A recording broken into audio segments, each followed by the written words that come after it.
Bien. Bueno, vamos a hacer un pequeño repaso de la clase anterior para los que estuvieron, lo hicimos una cuestión muy general. Y esto ya habíamos hablado de la emergencia. Ustedes están haciendo un curso de emergencias y esto tiene un propósito. Le conversaba a Fernando, le conversaba a los organizadores que verdaderamente saludo que San Fernando, sobre todo los estudiantes, estén organizando ese tipo de eventos, ¿no? En este momento, si ustedes van al Face y todo, van a ver que hay cursos hasta por gusto de emergencia, ¿no? Y son por bolsillo y degeneran mucho. Bueno, nosotros, yo soy miembro de la Junta Directiva de la sociedad y estamos empeñados en hacer las cosas cada vez mejor. Porque el cuidado médico de emergencia no se puede, hay que formar, no deformar. Bien, este es... ¿Sí? ¿Cuál es? ¿Te avanza? Ah, ya. Muy bien. Rápidamente, vamos a ver. Seguimos. Bueno, decíamos que la emergencia médica es toda situación que afecta a una persona y se presenta de manera súbita, es decir, inesperada, y que puede, ¿no?, provocar, pone en riesgo la vida o la función, una emergencia médica. La urgencia no, la urgencia es una situación que puede ser diferible su atención, pero la emergencia es una situación que nos puede matar o nos puede incapacitar. Seguimos. Seguimos. Muy bien. Nosotros en este momento, en el nivel que ustedes sobre todo se encuentran, está en un nivel entre primera respuesta y la respuesta definitiva. Muchos de ustedes aportan de ser médicos, pero mientras no tengan el título, ¿no?, van a tener que hacer como nosotros hace 30 años, que nos pirateaban en las unidades de bomberos y de doctores solamente teníamos en la chapa, doctorcitos, ¿no? Pero tuvimos que aprender a ser un poco autodidactas en atención de emergencia. En este sentido, ustedes lo que van a hacer es una primera respuesta, que quiere decir brindar los cuidados inmediatos adecuados y de una manera provisional en tanto llegue un nivel de atención mayor. Dependiendo de la expertise, y les digo así bien claro, en las ambulancias nuestras ahora, en la parte privada como en la pública, y incluye el SAMU, hay médicos generales que lo ven el tema como un cachuelo, no como un corro, ¿no? Entonces su capacitación en emergencia es muy básica y a veces hay estudiantes de medicina y hay bomberos que conocen más el prehospitalario que ellos, pero los que están licenciados lógicamente es el médico. Seguimos. Siempre cuando ustedes vayan a actuar en el escenario de emergencia, ya sea en el interior del hospital o en la calle, tienen que ver vuestra seguridad, ¿ok? Y tienen que tener una actitud de enfrentar esa emergencia, ¿sí? Solo actuar si están seguros de lo que van a hacer. ¿Cómo vamos a conseguir eso? No solamente con la adquisición de conocimientos, sino con la adquisición de habilidades. Conversaba hace un momento con Fernando, ¿no? Yo puedo saber colocar, o sea, yo sé que debo permeabilizar la vía aérea, ¿correcto? Y yo sé que tengo en mis manos una cánula orofaringea.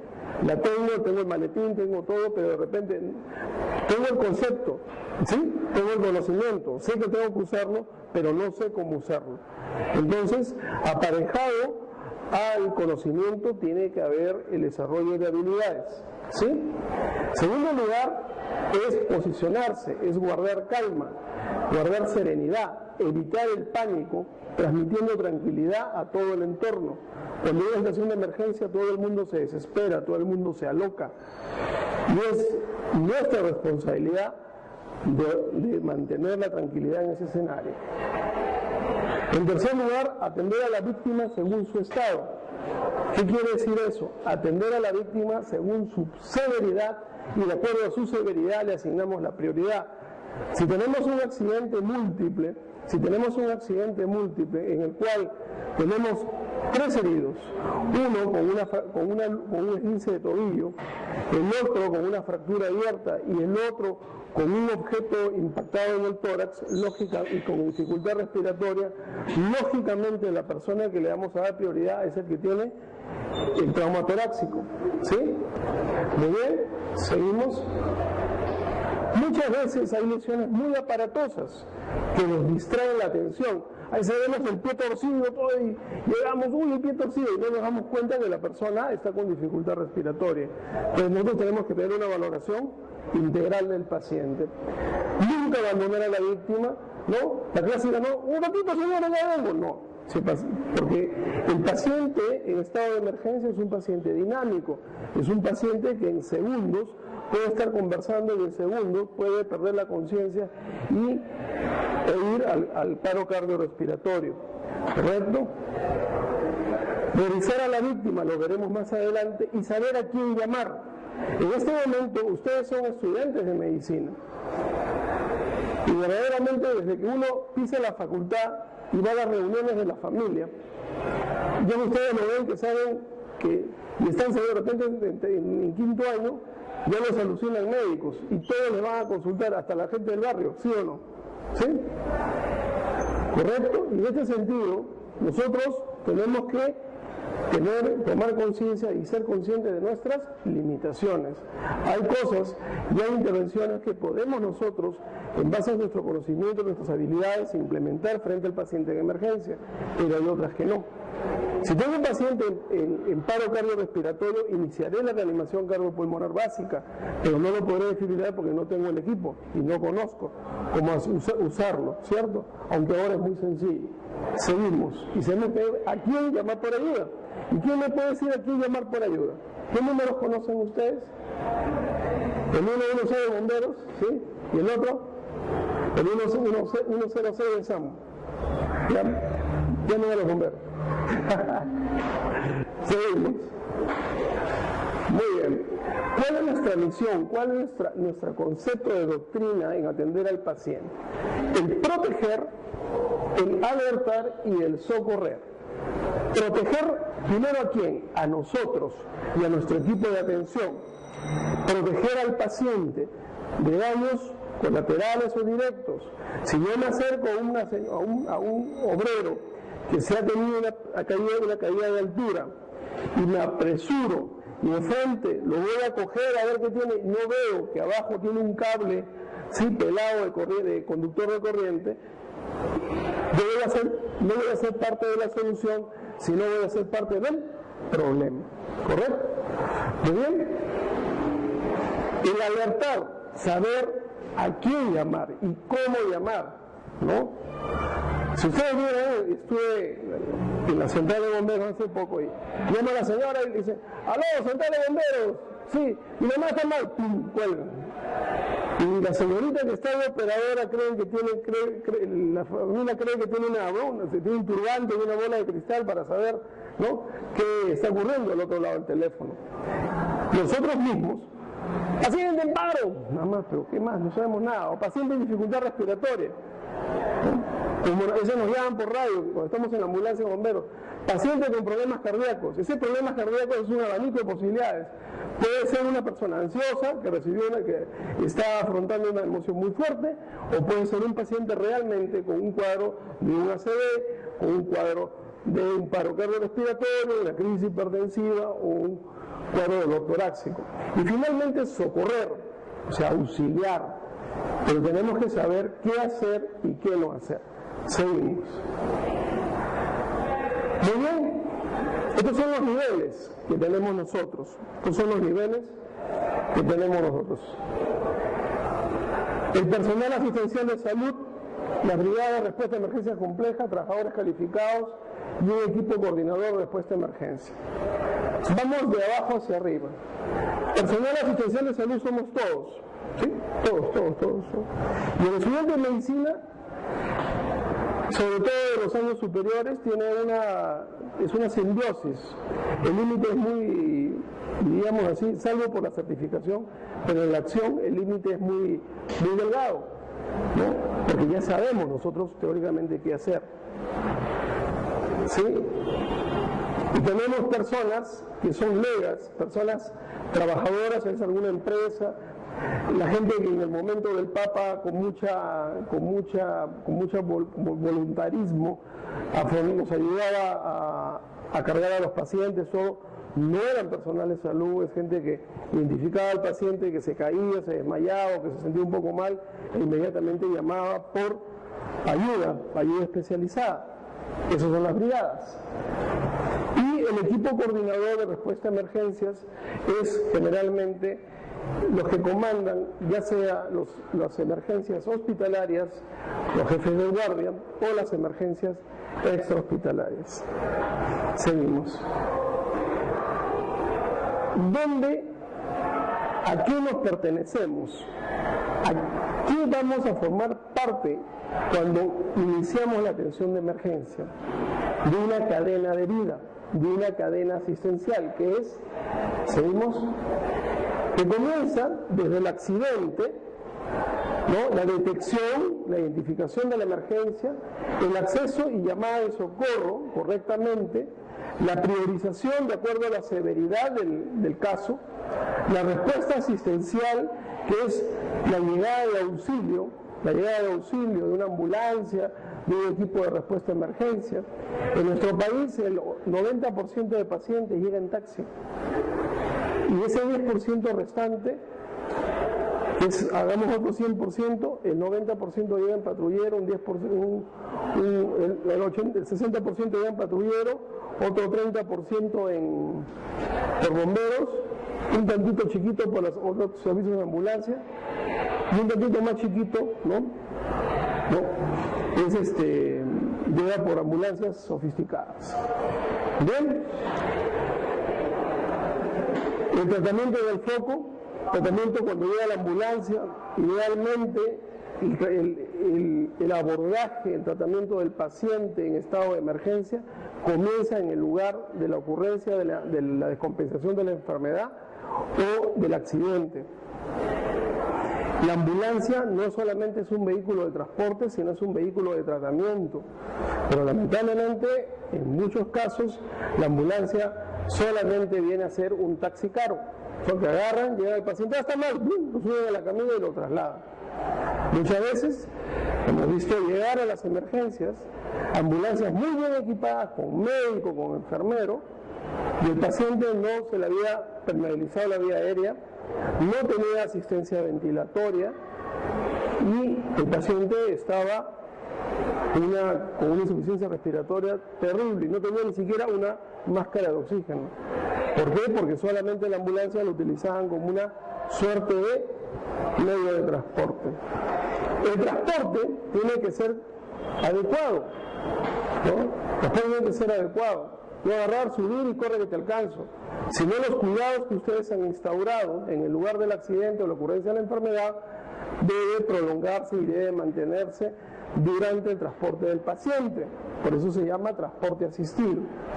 Luego llega al hospital, es ingresado, recibe su tratamiento, diagnóstico. Son dos posibilidades, adelante, que se vaya a su casa de alta, afortunadamente se compensó el tema, y lo otro que se quede internado, que pase a sala de operaciones, que pase a cuidados intensivos, o cuando la situación es verdaderamente, el escenario es muy negativo, en su fallecimiento. Si es afortunado, adelante, y evoluciona correctamente, este paciente va a entrar en una etapa de rehabilitación y finalmente e idealmente una etapa de reinserción social. Es muy importante esta secuencia y nosotros la hemos vivido como médicos. Una vez llegó un correo de construcción civil, un TEC grave, lo trajeron los bomberos, lo recibimos, lo intubamos, lo estabilizamos, lo diagnosticamos mediante tomografía, se llamó al neurocirujano e ingresó a sala, ¿no? Y pasaron los meses, ¿no? El chico estuvo en coma como 15 días, estuvo en cuidados intensivos un mes, cuidados intermedios otro mes, y como 2 meses más internado. Y fue muy interesante, después de casi un año, ver que este chico regresaba por la puerta de la emergencia, caminando, y para agradecer al equipo de atención que estuvo con él. Muy bien, seguimos. Entonces, por eso la respuesta debe ser integral. Y lo que estamos esta tarde acá no solamente es para aprender de emergencia,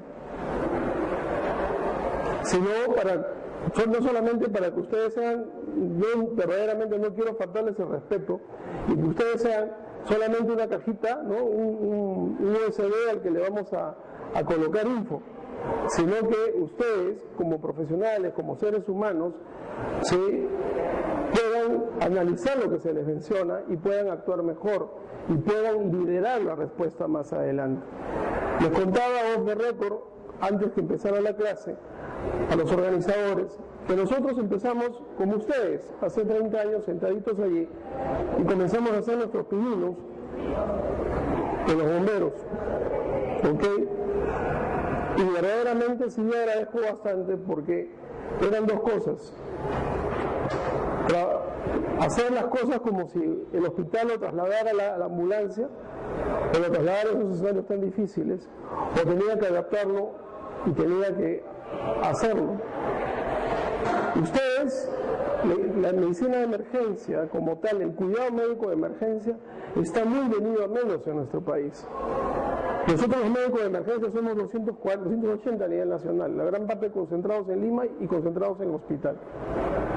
Muy poco de nosotros en este momento tienen oportunidad de liderazgo en gestión para cambiar esto, porque la gente todavía no comprende cuán importante es.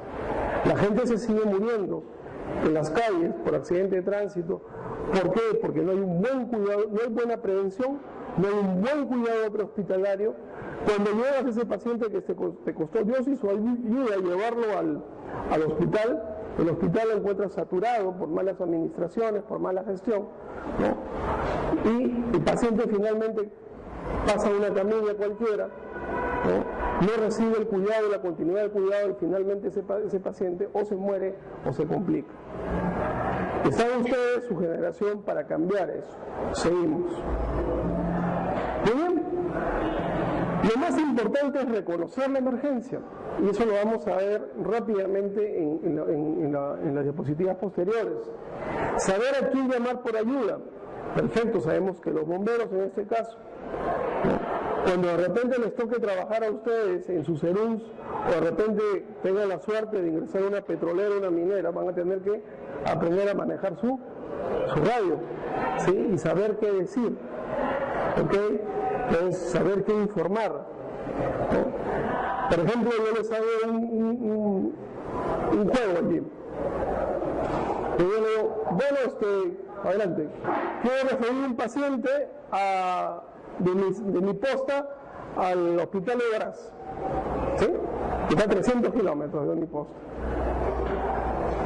Muy bien, y lo llamas al médico, le dices al médico, bueno doctor, tengo un paciente crítico y insuficiencia respiratoria, nada más.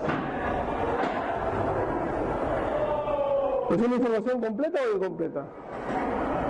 Pero si yo le digo, doctor, aunque ahora hay computadora en todos lados, ¿cierto? Hay WhatsApp y hay cuando yo trabajé allá no había ni, tenías que hacer llamar como esos teléfonos soy tan viejo, ¿no? Pero no había esos teléfonos tenías que darle manijita.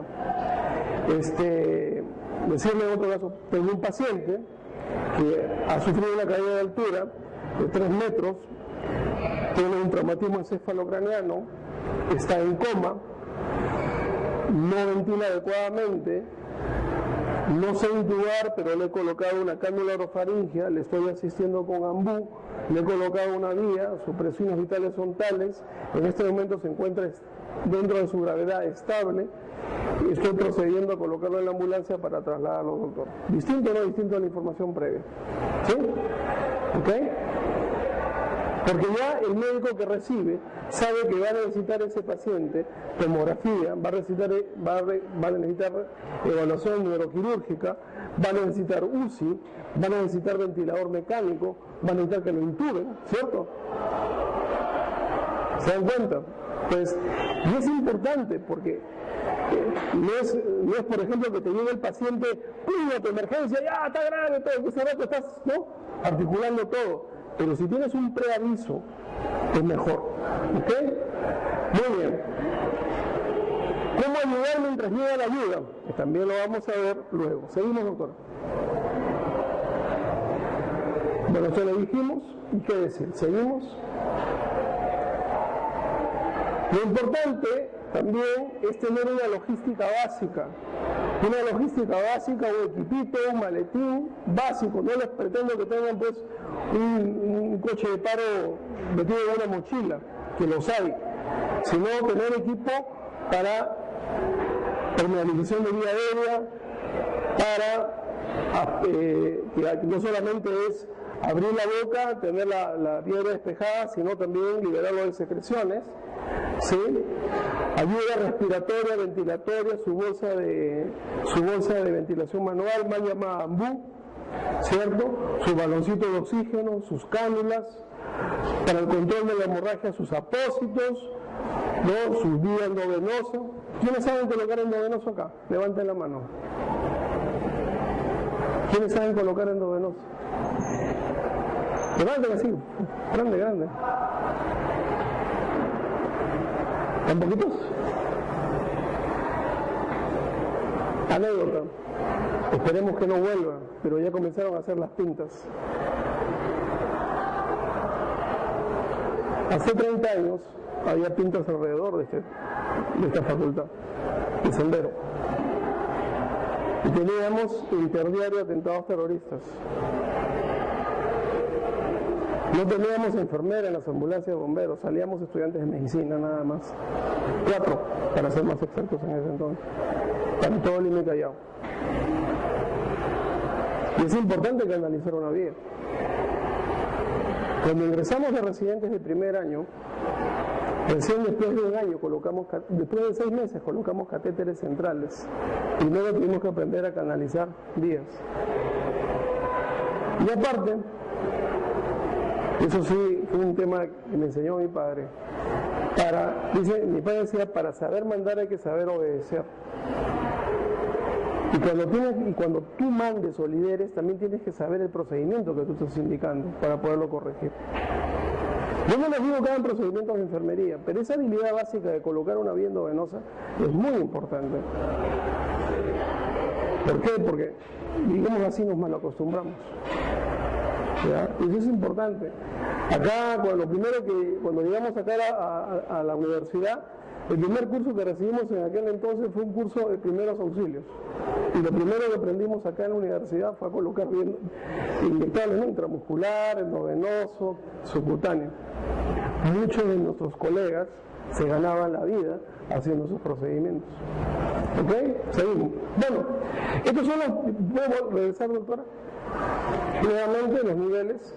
Personal capacitado. Y personal capacitado no quiere decir, ¿no?, que ustedes no sean una bolsa de conocimientos, sino que tengan ustedes los conocimientos y la adquisición de habilidades para hacer las cosas correctas de la manera y correctamente. Adelante. Seguimos. Muy bien, seguimos. Los tiempos de afrontamiento de la emergencia, tenemos 3 tiempos, 3 factores. La escena.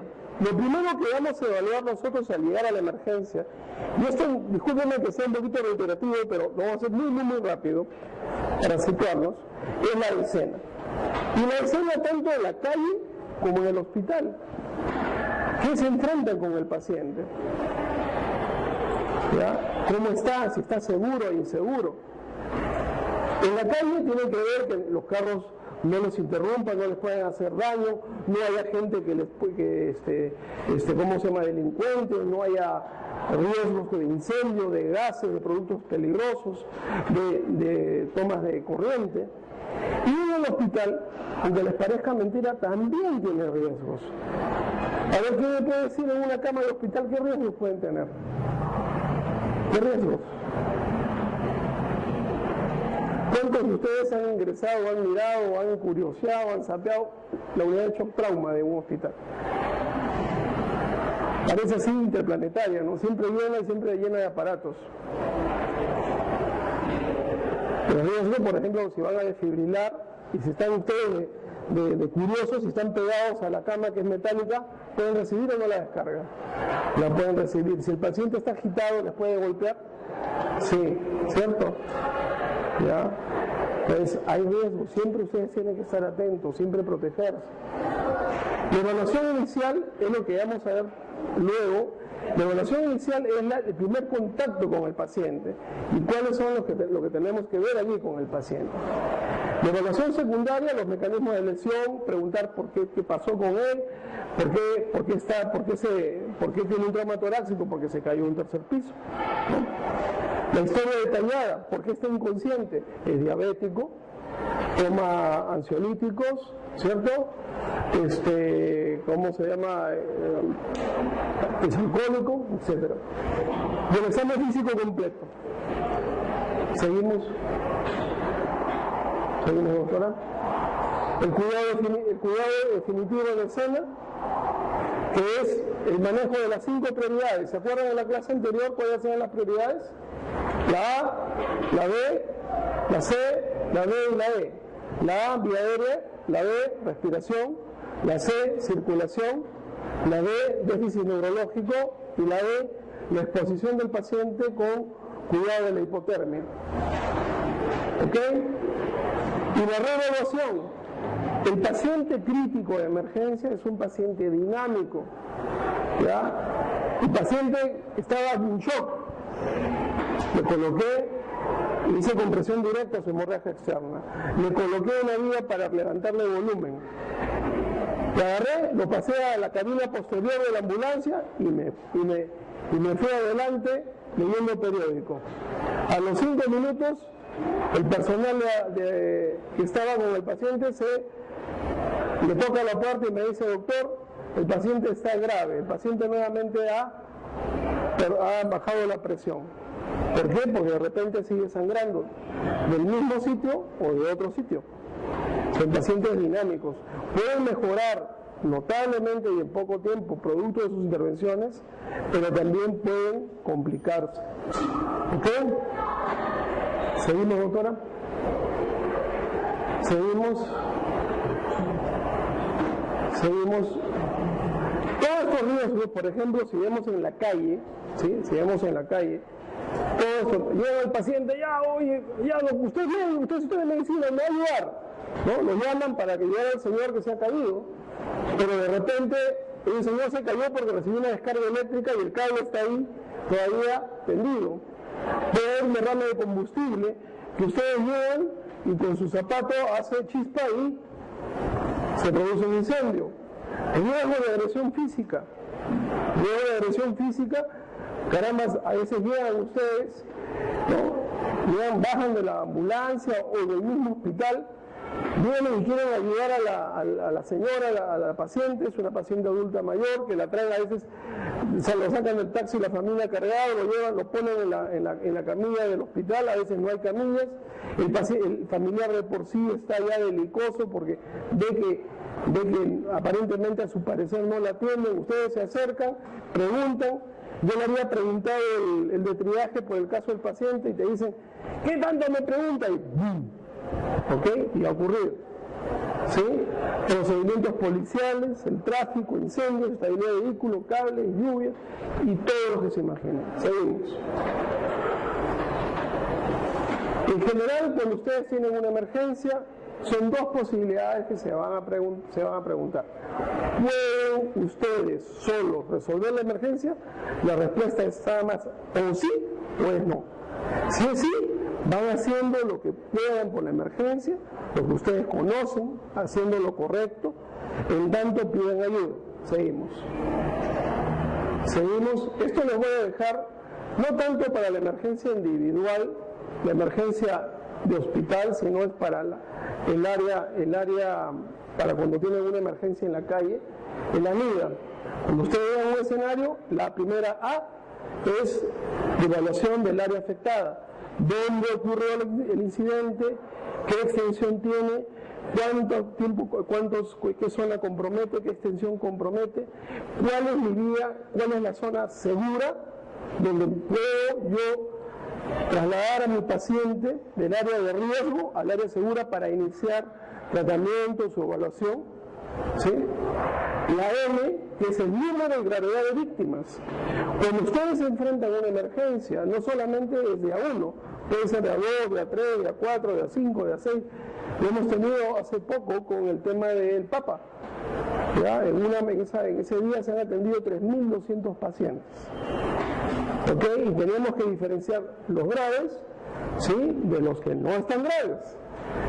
Es así que tuvimos niñitos con problemas de parálisis cerebral, un señor con esclerosis lateral amiotrófica que no sé, la familia lo llevó porque, bueno, yo respeto la fe, pero el Papa es un hombre, es un pastor de Dios, no es un santo, ¿no? Y creía que el Papa hacía milagros y le iba a sacar caminando el pobre señor, y el señor se descompensó. Como también había gente que se emocionaba mucho y no iba más allá, pero hacía todo el tema. El otro punto es la I, la identificación del personal de socorro. Es importante también, tanto en el ambiente prehospitalario como en el hospitalario, que procuremos siempre conocernos los que interactuamos. ¿Ok?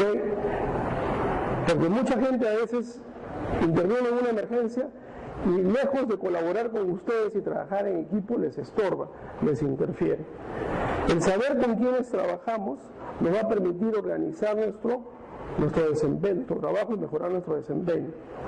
En una sala de emergencia ustedes van a tener correctamente identificado quién es enfermero, quién es técnico, quién es el médico de emergencia, quién es el otro especialista, ¿no? Y de acuerdo a eso asignar responsabilidades. En el campo, quién es profesional de salud, quién no lo es, quién sabe algo que lo pueda ayudar, quién puede servir para el tratamiento y quién puede servir de correo o camillero. La D es detección de causas y se aplica tanto para las causas que puedan provocar la emergencia, una emergencia masiva, incendios, materiales peligrosos, sustancias radioactivas, terrorismo, etcétera, como también en el aspecto de la emergencia individual, las causas que están provocando el problema en el paciente. ¿Correcto? Si ustedes tienen un paciente con inconsciencia, ¿cuáles son las principales causas de inconsciencia que puede haber? ¿Saben la mnemotécnica o no? ¿Les han dicho? ¿Cuáles? ¿Quiénes son los de quinto año acá? Cuarto, tercero. ¿Cuál es la mnemotécnica de las causas de inconsciencia?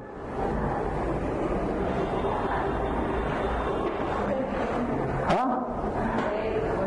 O sea, puede ser alcohol. ¿Sí? ¿Sí? Puede ser, o sea, es tips. ¿Es tóxico? ¿Sí? ¿Ya? Ingesta, o sea, es tóxico, tips. Es metabólico, o sea, diabéticos. Ahí les tengo ahí ¿no? Es neurológico, y ahí el neurológico es estructural y no estructural. ¿Sí? ¿El estructural cuál es? Un hematoma, un tumor, ¿cierto? No estructural es un tema difuso. Puede ser una hemorragia subranoidea, ¿sí? Puede ser una encefalopatía tóxica, digamos así, ¿no? ¿Qué más? ¿Por qué puede perder la conciencia? ¿Isquémico? ¿Sí o no? ¿Sí? ¿Isquémico? ¿Psicógeno? ¿Cierto? ¿Correcto? ¿Sí? ¿Se dan cuenta? ¿Y puede ser por el shock que pierde la conciencia, sí o no? ¿Por perfusión? ¿Sí? Todo paciente con trauma y trastorno de conciencia va a tener su hematoma intracerebral, va a tener compromiso estructural, no, porque puede ser por la baja perfusión sanguínea cerebral a consecuencia de un shock. ¿Bien? Muy bien, y la A es auxilio adicional. Nuevamente, ¿debo yo enfrentar la emergencia solo con los recursos que tengo? Sí o no, nada más. Si no puedo, ¿qué ayuda necesito? Y si puedo, para adelante. Seguimos. Seguimos. Muy bien. Lo vamos a repasar. Verdaderamente la tarde fue muy corta. Tuve un problema. Estábamos con un tema en la gerencia muy difícil, pero ya lo solucionamos. Y vamos a repasar evaluación de vía aérea. Seguimos. Muy bien. Veamos la vía aérea. ¿No? La vía aérea es la vía de ingreso del aire en la parte de la vía aérea superior. Y todo es un sistema de conducción. ¿Podemos poner el video, doctora?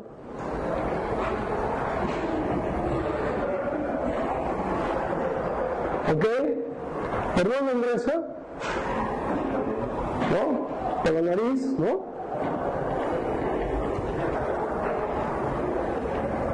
Ingresa por la nariz, ¿no? La orofaringe, llega a la laringe, tráquea, se distribuye a los bronquios hasta que llegue a los alvéolos donde se produce el intercambio gaseoso. Si esta vía de conducción en la entrada de aire está obstruida o está amenazada, ¿va a ingresar aire? ¿El paciente se puede morir? Sí. Entonces les presento la primera prioridad de vida, la A. ¿Correcto? La A. Seguimos, doctor.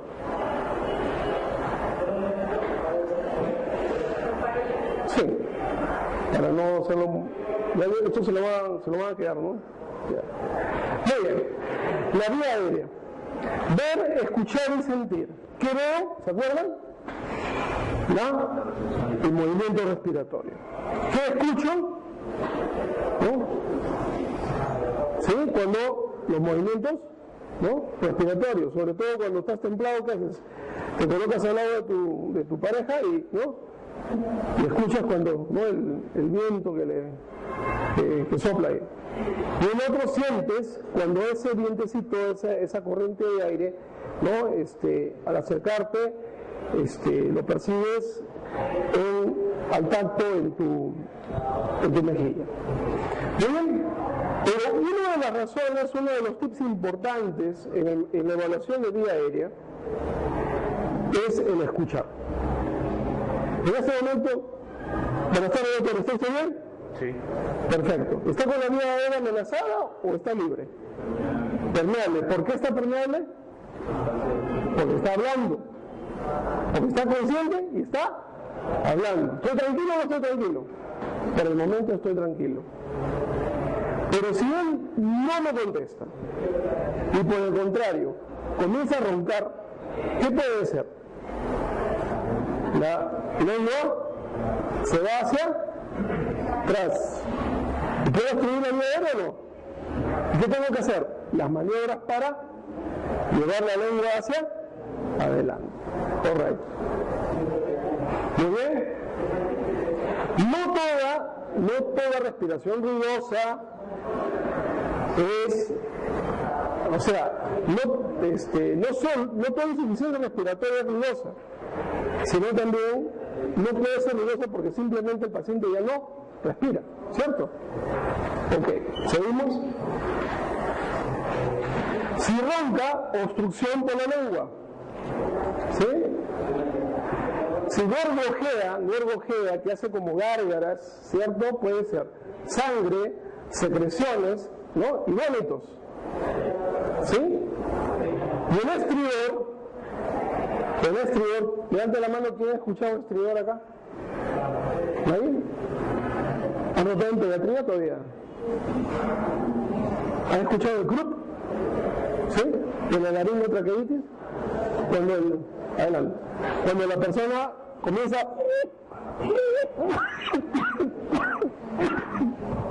como un pitido, que no es asmático, es porque el estridor significa que hay una obstrucción de la vía aérea superior, generalmente localizada a nivel glótico, ¿sí? Por ejemplo, es aquella persona que tiene una alergia a un medicamento, un aire, o va a la clásica, a la cevichería y se pide pues un ceviche mixto y a los 20 minutos, a la media hora, se está poniendo como un camarón y no va a poder respirar. Es un angioedema y lo primero que va a tener es sentir el estridor. ¿Correcto?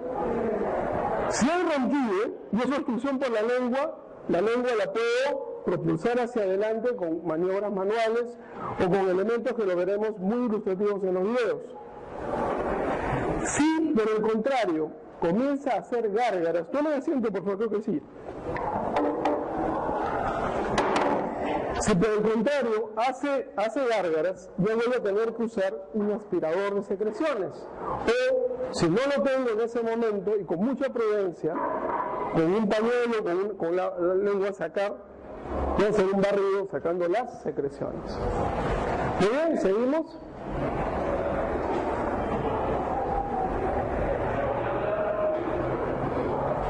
De repente, el paciente inicialmente nos está conversando, pero si este paciente lo veo que gradualmente, al rato le digo, sí doctor, estoy bien, y está en la ambulancia y nos ha pasado, ¿no? O está en la emergencia, bien, caramba doctor, me siento un poco mal, ¿no?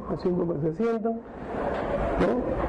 Y de pronto, señor, ¿no? Ese paciente ¿puede ir a la inconsciencia? ¿Puede evolucionar a estar inconsciente? Por supuesto que sí. Y si está inconsciente, la vía aérea, ¿por qué estará amenazada? ¿Por secreciones? ¿Va a estar amenazada por un edema glótico? ¿Va a estar amenazada por un cuerpo extraño? ¿Por qué va a estar amenazada? Por la lengua. ¿Ok? Por la lengua. ¿Sí? El trauma cranioencefálico, el trauma maxilofacial. Teníamos nosotros un paciente que estaba conduciendo el vehículo y se fue contra el vidrio y todo esto lo tenía traumatizado. ¿Ese paciente puede hacer obstrucción de vía aérea? Sí. Y si por acá le ingresa el aire, ¿por dónde pueden ingresarlo? ¿Por dónde creen ustedes?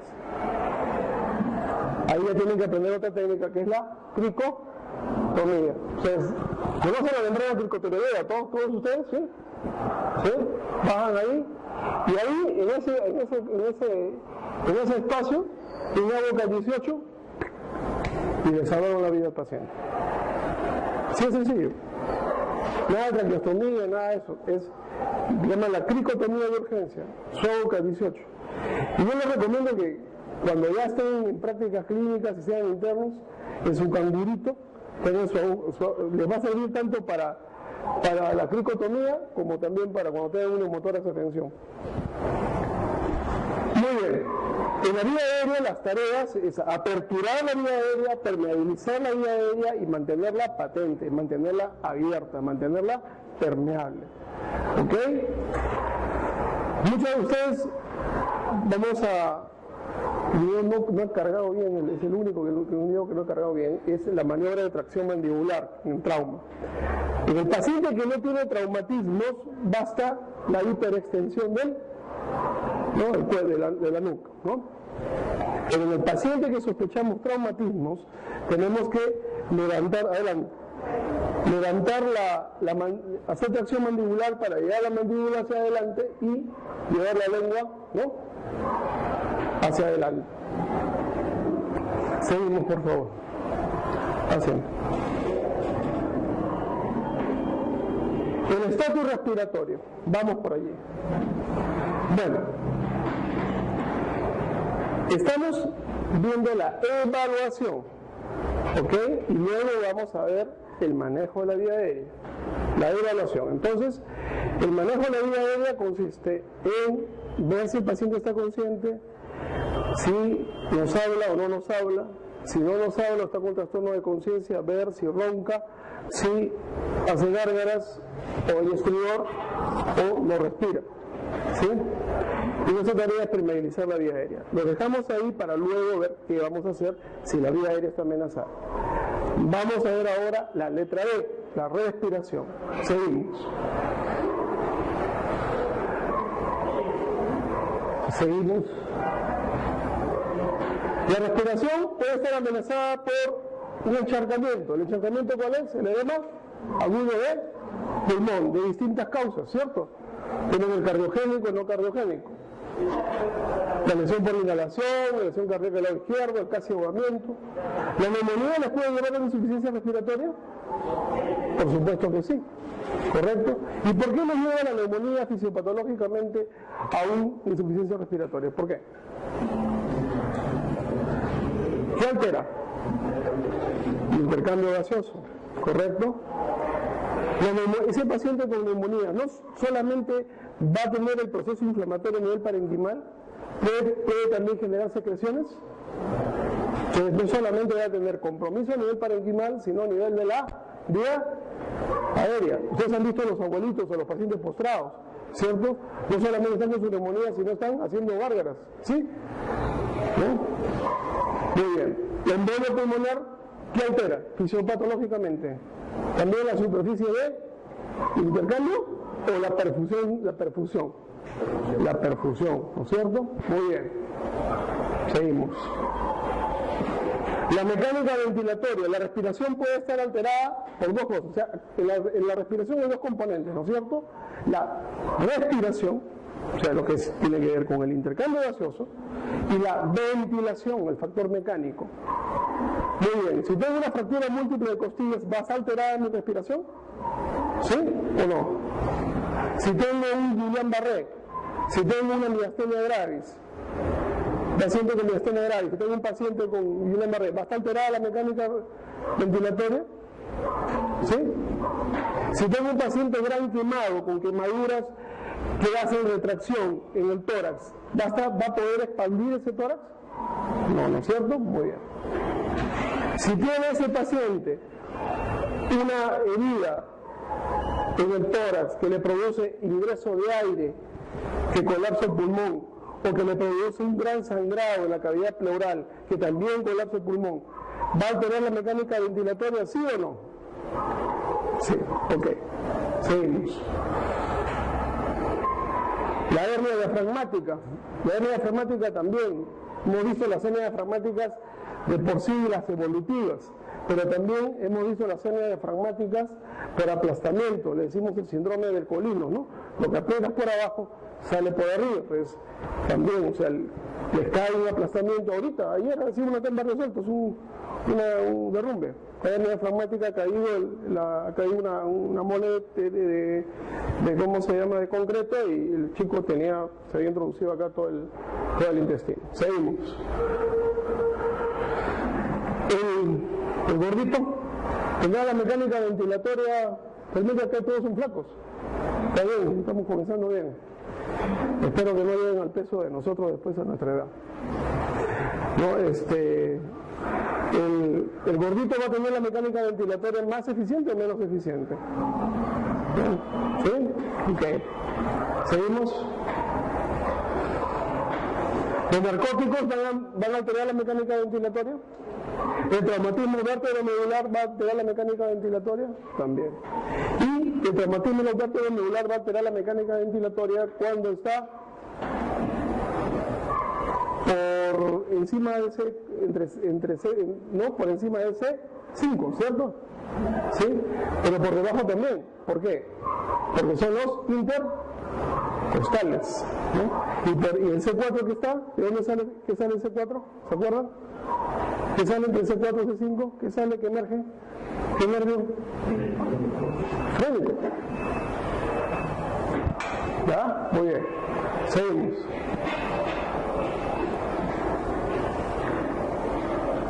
Siempre observar si tiene movimientos respiratorios adecuados, si sus movimientos respiratorios adecuados y la sangre está adecuadamente oxigenada. ¿Cómo vamos a valorar la sangre oxigenada? ¿Cómo vamos a valorar si el paciente está oxigenando bien? Si tengo los dedos azules, ¿está oxigenando bien? Mentira, porque puedo tener los dedos azules sin estar con un problema de hipoxia. ¿Por qué? Me han hecho bien las clínicas. Puedo tener los dedos de Raynaud sin necesidad de tener una hipoxia, ¿cierto o no? Yo tengo una vasculitis, ¿cierto? Tengo una atrocianosis, pero no estoy en hipoxia. Entonces, ¿cuál es lo más fidedigno para ver si hay una adecuada oxigenación? Si la cianosis es central, si es en los labios, si es en la lengua, ¿ya? Si ustedes buscan acá panflitos, si más adelante yo los veo, los selecciono cuando sean especialistas para trabajar en Quellaveco, trabajar en las minas, ¿sí?, donde yo he trabajado, y ahora soy consultor, ¿sí? Y ustedes me dicen, doctor, le pago la prueba, porque está azul, no, lo jalo, no entra, ¿ya? Donde se mide acá, porque el frío te puede hacer poner unos azules, ¿sí o no? Claro. Muy bien, seguimos. Nuevamente, ver, escuchar y sentir. ¿Sí? Seguimos. Signos de insuficiencia respiratoria. Aleteo nasal, no de acá de renovación, que aletean todo el día. ¿Ah? ¿Sí? Aleteo nasal, ¿cierto? Desviación de la tráquea. ¿Y la desviación de la tráquea qué le indica? A ver, ¿quién me puede decir? Fuerte, doctor. Neumotórax. Si está desviado para este lado, ¿para dónde está el neumotórax? Derecho. Si está para acá, el izquierdo. ¿Correcto? Y cuando ya está desviada la tráquea, es un signo venoso, significa que es un neumotórax de gran volumen y puede ser un neumotórax a tensión. Entonces ahí entra su agujita en el segundo espacio intercostal, línea media intraclavicular, ahí entra. Muy bien, retracciones torácicas. Nuestros maestros santanandinos acá nos enseñaron una palabrita. Cuando ustedes vean a alguien con hambre de aire, está fregado. ¿Sí? O sea, y tienen hambre de aire. El uso de músculos accesorios y el uso de músculos abdominales. Cuando ya el paciente está en cianosis, por favor, jubílense de médicos. Eso lo detecta hasta el vigilante de la esquina. ¿Sí? Es la condición más importante en la evaluación de emergencia, en el cuidado médico de emergencia, es la cultura y el principio de la anticipación. Si ustedes ven, por ejemplo, un paciente que comienza a declinar su estado neurológico, comienza a estar despierto, estar lúcido, estar orientado, comienza este paciente a deprimirse, ¿van a estar listos para el manejo de la vida aérea, sí o no? Sí, ¿no es cierto? ¿Ok? Que tienen que adelantarse. Seguimos. Oxígeno inmediatamente, sí. Hay disminución del nivel de conciencia.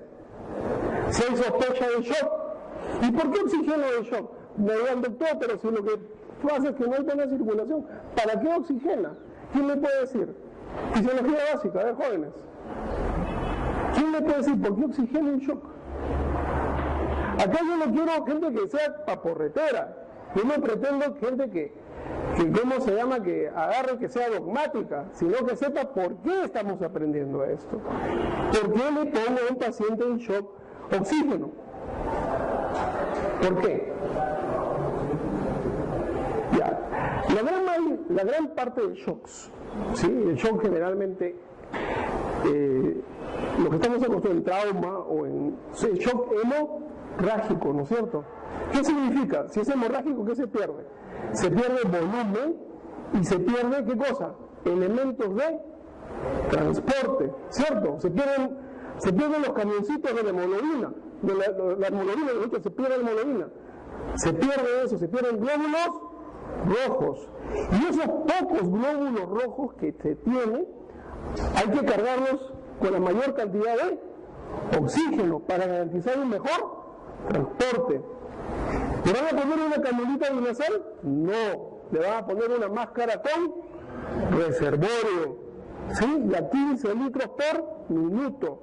La mayor concentración de oxígeno que pueden ustedes aportar, salvo que el paciente tenga EPOC. ¿Ya? Porque ahí sí, preferible su canulita binasal. Acuérdense que ellos son hipoxia dependientes. ¿Ok? En general, un paciente en shock tiene que tener un buen aporte de oxígeno. ¿Sí? Muy bien. Sospecha de hemorragia severa, dolor torácico. ¿Sí? Dolor torácico, ¿por qué le pongo oxígeno? ¿Por qué? ¿Por qué? Está con su angina, está con su infarto. ¿Y por qué le pongo oxígeno? Porque también en esa condición de alto estrés que está sufriendo él, su consumo de oxígeno se incrementa. Y tengo que también ayudar al aporte. Dificultad respiratoria digna. Preferible pecar por exceso que pecar por defecto, ¿ok? Y la historia de cualquier tipo de hipoxia con la precaución de la enfermedad pulmonar obstructiva crónica o los pacientes fibróticos. ¿Ya? Tener mucho cuidado. Seguimos.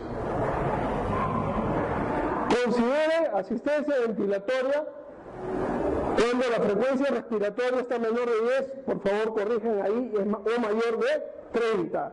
Menor de 10 o mayor de 30. Si está la frecuencia respiratoria menor de 10, le voy a dar oxígeno, pero ¿qué tengo que tener listo en ese momento para ese paciente? El ambú. ¿Por qué? ¿Por qué? ¿Por qué tengo que tener el ambú listo? Porque la falla va a ser, está acá oxigenatoria y acá está ventilatoria. ¿Para dónde se está inclinando la balanza? Para la ventilatoria. Y tengo que tener el ambú conectado a una fuente de oxígeno para darle en cualquier momento asistencia ventilatoria. Está diciendo, esa frecuencia respiratoria menor de 10, me estoy cansando, y en cualquier momento dejo de respirar.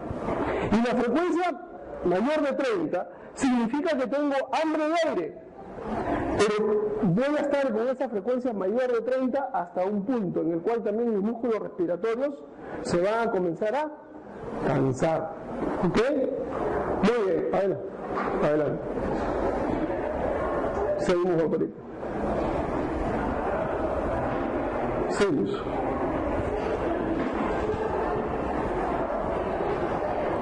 El otro punto es el tórax inestable, que es una fractura costal múltiple, ¿no? El tórax inestable, la definición es 2 o más fracturas de costilla en 2 o más puntos. Y en vez que el tórax se vea que se expande simétricamente, acá es la respiración paradójica. Cuando toca el periodo de expansión, en el lado que está lesionado se hunde. ¿Ok? Se hunde. El neumotórax de tensión ya lo han visto, el neumotórax abierto también, es el ingreso en la cavidad pleural. El abierto, ¿sí? El abierto, hay una herida que hay una comunicación con el exterior. El cerrado, sufrió un golpe, se ingresó aire a la cavidad pleural y ese aire se va a comenzar a expandir. Y lo peligroso es que se convierta en un neumotórax cerrado, neumotórax de tensión. Seguimos. Consideraciones especiales. Si usted no puede determinar que está con insuficiencia respiratoria, piénselo, asúmalo. ¿Te parece que sí, que no, que lo ves medio, no, está ansioso? No está ansioso. Preferible, ¿no? Y no es que los que más experiencia hay en hospitalares en bomberos que en la parte del mismo estado, en el mismo salud, en el mismo SAMU.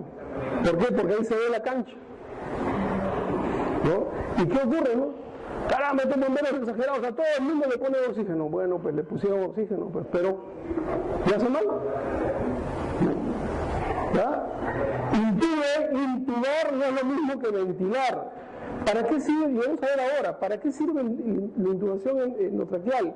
La intubación endotraqueal sirve para permeabilizar, para mantener patente la vía aérea, para mantener patente el ingreso de aire hacia la tráquea y por consiguiente hacia los pulmones. El tener un tubo endotraqueal no te asegura una buena ventilación. Recuerdo mucho, hace cuestión de un par de años, fuimos a recoger un paciente al aeropuerto de Andahuaylas, como esta hora, casi rayando con el, como dice la canción, rayando con el sol. Y en esos aeropuertos de provincias no hay balizas, nada, tienes que salir con la luz del día, si no te quedas, o si no te matas. Entonces llegamos al aeropuerto de Andahuaylas y teníamos que recibir un paciente con un TEC grave, ¿correcto? En la hoja decía paciente intubado, ¿sí? con ventilación asistida, con patrón respiratorio inadecuado. Entonces llego y busco al médico, busco a la enfermera, se había tomado el lonchecito ahí en el aeropuerto, ¿sí? Y me dice el chofer, el paciente está ahí en la ambulancia, vaya. El pobre paciente estaba en la ambulancia, abandonado a su suerte y solamente con el tubo. El paciente estaba ¿no? Claro, la vía aérea estaba permeable, pero no estaba ventilando adecuadamente. Inmediatamente ya le colocamos el ambú, le colocamos el ventilador, ya lo pudimos trasladar. Y ojo, ese paciente estaba a 4.200 metros sobre el nivel del mar. ¿Muy bien? Si piensan dar la oxigenoterapia, denle, no pierden. ¿Ok? ¿Sí? Vamos adelante. Seguimos. La circulación está bombeando, ¿sí? Les hago otra pregunta. ¿Cuál es el mecanismo? A ver, en un paciente en shock, ¿cuál es el primer signo que pueden detectar ustedes?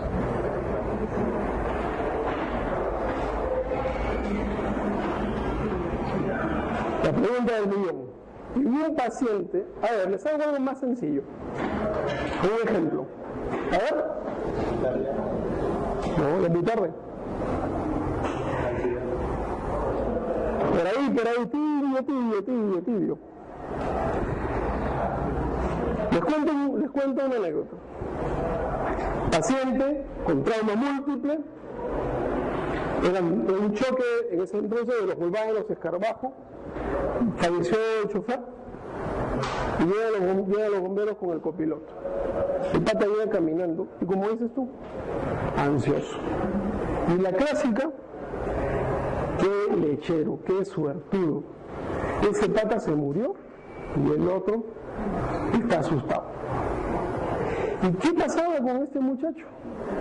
Respiraba rápido. Taquipnea. A ver, ¿quién me explica el mecanismo? Porque es el primer LED. El primer LED que se prende cuando está un paciente en shock, la taquipnea. Fisiología básica, jóvenes. Luego tuvimos un profesor muy estricto, que se jaló media promoción. Entonces, Eduardo Tapmeric, que enseñaba fisiología respiratoria. ¿Qué tenemos acá? La carótida, ¿no es cierto? ¿Y la carótida qué contiene? Sangre. Aparte de la sangre, ¿qué contiene? ¿Qué contiene? Sensores. ¿Cómo se llaman esos sensores?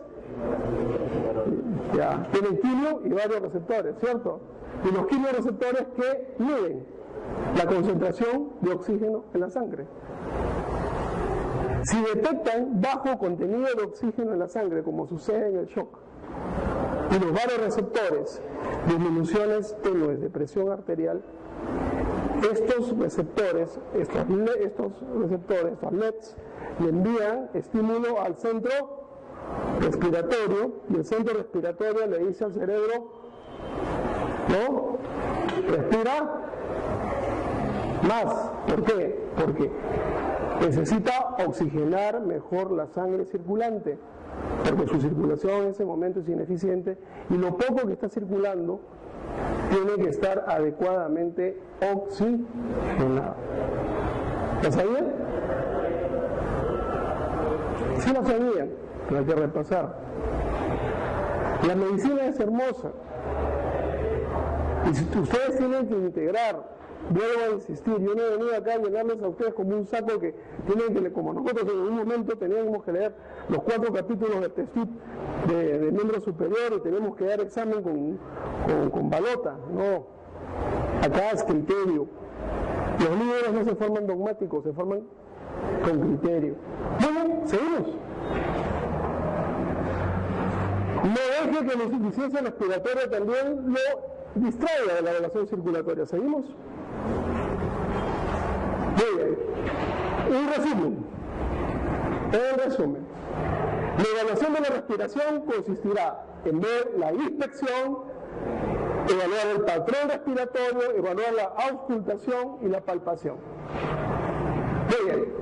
En la inspección, estado de conciencia. Doctora, ¿cómo está? ¿Está bien? ¿Cierto? Ya, permeable y está consciente. Significa que acá arriba está llegando menos o más oxígeno. Bien, ¿cierto? Muy bien. ¿Tiene cianosis? No tiene cianosis. ¿Estoy tranquilo? ¿Estoy feliz? Estoy feliz. ¿Sí? Luego, a la inspección, que busco en el cuello, que busco en el cuello del doctor, si tiene la tráquea desviada, si tiene lesiones aparentes, tiene objetos impactados, etc. No hay. Tórax, como Superman, le descubro el tórax y miro, si hay equimosis, si hay hematomas, si hay deformaciones. Y veo también la clavícula si está simétrica, miro, inspección. Luego paso al patrón respiratorio. ¿Quiénes estuvieron en la clase anterior? Que hablamos de una mnemotécnica, la F, la R, la A y la S. ¿Se acuerdan o no? FRAS. La primera F, frecuencia.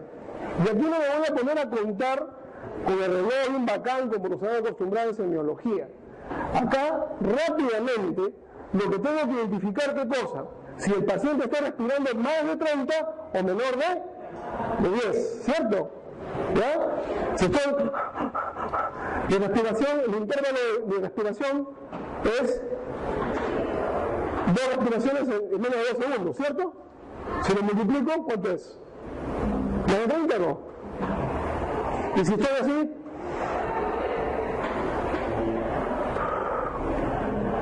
menos de 10. ¿Ok? ¿Sencillo? ¿Fácil? ¿Necesitan reloj? ¿Necesitan otros instrumentos? No. Muy bien. Ritmo. Mírense todos. ¿Cómo estamos en el ritmo respiratorio? ¿Estamos bien? ¿Sí? Es un ritmo regular. Pero si estoy regular o irregular. Por consiguiente, lo irregular es anormal. Lo anormal es signo de alarma. La amplitud, nuevamente, mírense. ¿Se percibe su respiración? No. ¿Sí? Pero si estoy mi amplitud ahí es profunda. ¿Es normal o anormal? ¿Saben que estoy muy suspirando por una chica? ¿No? ¿Ah? ¿Es normal o anormal? Anormal. Si por el contrario, superficial, ¿es normal o anormal? Anormal. Entonces es una situación crítica. ¿Ok? Simetría. Expando mi voz en mi tórax. Pero si por el contrario me ven simétrico o asimétrico. Asimétrico. Por consiguiente, lo asimétrico es anormal, ¿cierto? Entonces, si el paciente, si evalúa al paciente, ya, vamos ahí, a la auscultación, como le decía en la clase anterior, si lo ausculto acá, hueco axilar, posterior y posterior. Perfecto, ¿sí? Ahí busco el soplo de los secuantitos, el tubárico, de los no, ahí solamente veo si pasa o no pasa el murmullo vesicular, ¿ok? Y a la palpación comienzo el cuello para ver si nuevamente si la tráquea está central, si hay enfisema subcutáneo, si hay las clavículas están intactas, indemnes, el esternón está central, no hay crujido, y ahí con mis 2 manos busco dolor, crujido, deformidad, dolor, crujido, deformidad, dolor, crujido, deformidad, dolor, crujido, deformidad, dolor, crujido, deformidad, para ver si hay alguna lesión. ¿Ok? Muy bien. Haciendo una recapitulación, si el paciente en B, en evaluación de respiración, está inconsciente, está crítico. ¿Ok? Si el paciente en la inspección en B está cianótico, está crítico. Si el paciente tiene la tráquea desviada o tiene heridas en el cuello, está crítico. Sí. Por supuesto que sí. Por supuesto que sí. Muy bien. El tórax. Si en el tórax veo hematomas, equimosis, deformaciones, o sea, a ojos, también está crítico. En el patrón respiratorio, si la frecuencia respiratoria está mayor de 30 o menor de 10, se da ya crítico. Si está con un ritmo irregular, está crítico. Si la amplitud es profunda o por el contrario muy superficial, el paciente se encuentra crítico. Si está asimétrico, ¿está crítico o no está crítico? ¿Qué creen ustedes? ¿Apostamos, cachito? Está crítico, ¿no? Y si el murmullo vesicular no pasase en algún emitórax, ¿está crítico o no está crítico? Crítico. Muy bien, seguimos, doctorito. ¿Hasta ahí estamos en orden? ¿Estamos a buena velocidad? O le ponemos un poquito más de velocidad. Muy bien. También tenemos que ver lo que decía su compañero, ¿no? Si hay trastorno de conciencia, puede estar por la hipoxia, puede estar de los dos extremos, puede estar combativo, inquieto, hasta puede estar letárgico. ¿Bien? Seguimos. Ojo, ese paciente que estar combativo, belicoso, se pone tranquilo, no necesariamente ha mejorado, sino que está de bajada. ¿Ya? Acuérdense que es el on-off, ¿no? Está ahí y ahí deprime. Es lo mismo, ese paciente que estaba con frecuencia respiratoria mayor de 30 y luego se cansó, sus músculos respiratorios se agotaron y comienza a disminuir la frecuencia. La disnea y la disnea. Pero por definición es la sensación subjetiva de respiración laboriosa, difícil o incómoda. ¿Ok? Seguimos.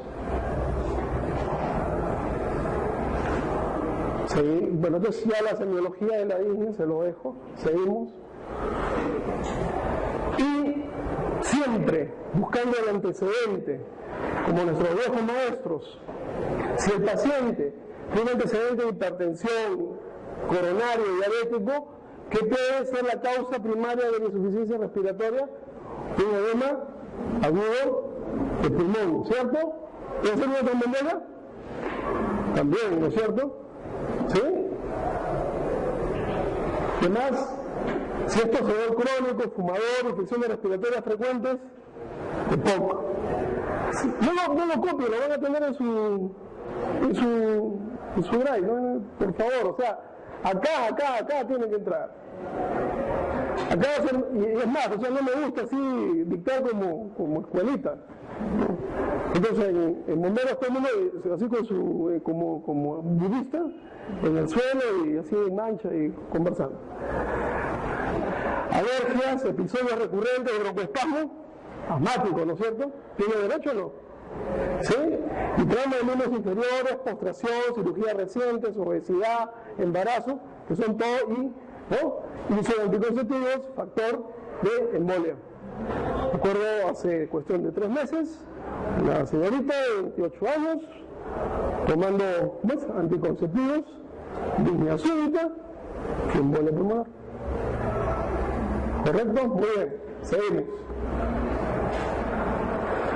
Inhaladores, asma, diuréticos, antihipertensivos, itálicos, siempre el antecedente, ¿no? Siempre. El hambre, ¿no? Es una inhalación secundaria, pero es, ¿no? Alergias, medicaciones, ¿qué más? Última ingesta, ¿sí?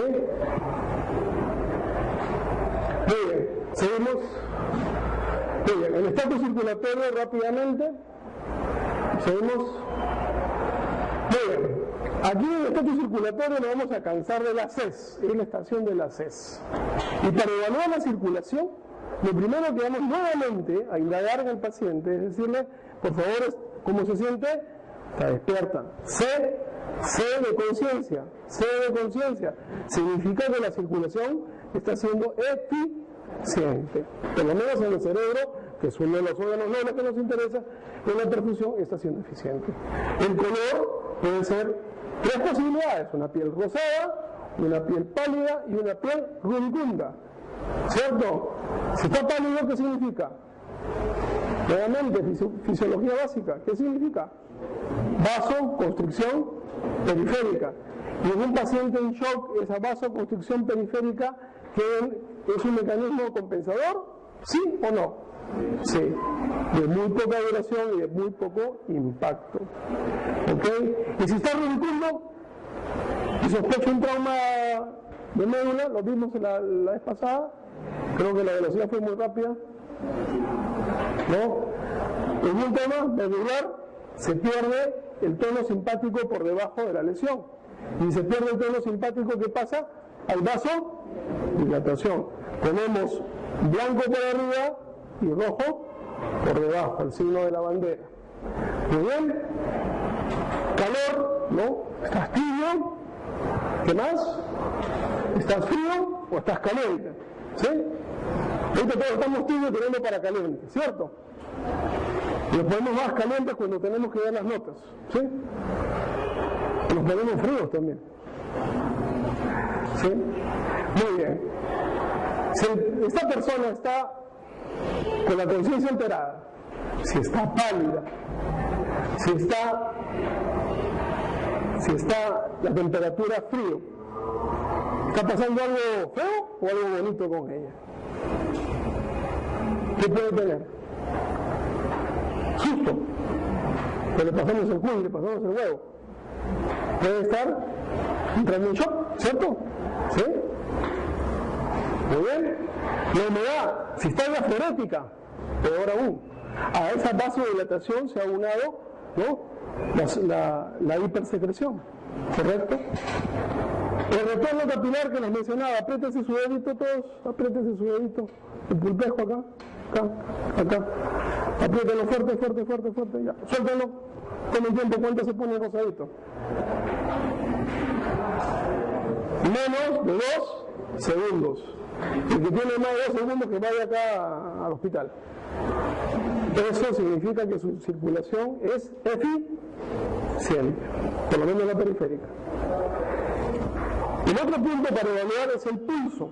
Y en el pulso tenemos que ver la ubicación, la frecuencia, el ritmo y la amplitud. Pero la ubicación tiene una palabrita exacta. Primero comenzamos de afuera hacia adentro. ¿Y dónde comenzamos? En el pulso radial. Tenemos el pulso radial, y si tenemos el pulso radial presente, ¿qué significa? Que nuestra presión arterial sistólica está en 90 o más de 90. Debemos estar de alguna manera tranquilos. Pero si el pulso radial no es perceptible, ya estamos hablando que esa presión arterial sistólica está menos de 80. Por consiguiente, estamos frente a una circulación eficiente o ineficiente. Ineficiente. ¿Bien? La presión arterial, como la conocen ustedes, tomar, yo creo que acá todos saben tomar, ya hace un rato hice una pregunta de cuántos sabían colocar una endovenosa y me llevé una sorpresa, que muy pocos saben colocar endovenosos. Todos saben tomar presión arterial, ¿cierto? Sí, todos, ya. Perfecto. Muy bien. A ver, díganme ustedes, ¿cuánto te demoras en descubrir el brazo de la persona? ¿Cuánto te demoras en colocar el manguito? ¿Cuánto demoras en insuflarlo? ¿Cuánto te demoras en leerlo? ¿3 minutos? Sí, por lo menos. En un paciente crítico, lógicamente es importante tener la valoración, pero en la evaluación primaria, de repente esa persona está forrada, está abrigada, todo, te vas a dedicar así mientras lo desnudas ya. Entonces hay para eso de manera indirecta y en tanto y en cuanto tienen el pulso radial, que dijimos, si el pulso radial está presente, ¿qué significa? Más de 90, y si no está fregado, ¿cierto? Está crítico, ¿ok? Crítico. Y el otro punto, el control de las hemorragias. ¿Qué hemorragias vamos a controlar? ¿Qué hemorragias vamos a controlar? Las externas, las que vemos, ¿cierto? ¿Y cómo las vamos a controlar? Con presión directa, y también ahora el torniquete, ¿correcto?